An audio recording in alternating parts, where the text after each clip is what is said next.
Hey, this is Mr. Salzman. I'm here to tell you about a book called Freak the Mighty. I'm going to read the blurb, talk a little bit about the narrator, read a little bit from the book, then tell you why you might want to consider reading this book. It's by Rodman Philbrick, and here's what the blurb says. I never had a brain until Freak came along. That's what Max thought. All his life he'd been called stupid, dumb, slow. It didn't help that his body seemed to be growing faster than his mind. It didn't help that people were afraid of him. So Max learned how to be alone. At least until Freak came along.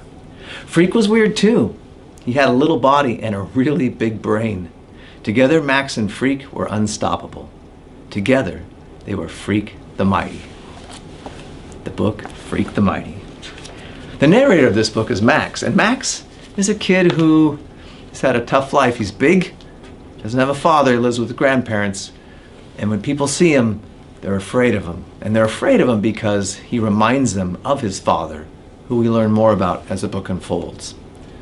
Now Max kind of lives to himself, he stays away from people, and by chance he kind of reconnects with Freak, or Kevin, someone he's known since when he was younger, and they kind of begin to become friends through a series of events. And in fact, in one kind of important event, at one point, to protect him, Max picks up Freak, who has to use crutches to get around, and puts him on his shoulders so that he can get away faster.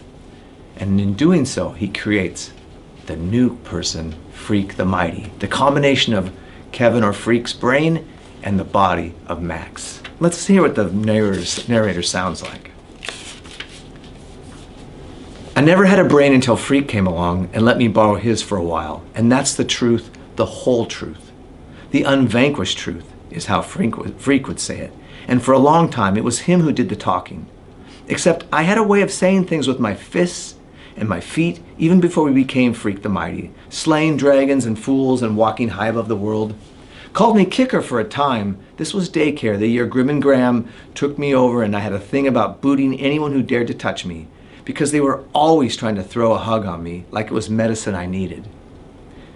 Grim and Graham, bless their pointed little heads, they're my mother's people, her parents, and they figured, whoa, better put this little critter with other little critters his own age, maybe it will improve his temper. And so it begins. This is a story of a young man named Freak who has a disability that requires him to walk with metal crutches, and he's quite small, but very intelligent. He also has the ability to see things as they are. He's very sharp, and he recognizes that Max has some unique and important talents, and he's always encouraging him. They start to spend time together, and through this bond, this friendship, a new kind of person emerges in both of them, and they get to see the world in a different way. Of course, there's a much bigger story involving Max's father and the return of his father to their hometown. But to understand or get to know that story, you'd have to read Freak the Mighty.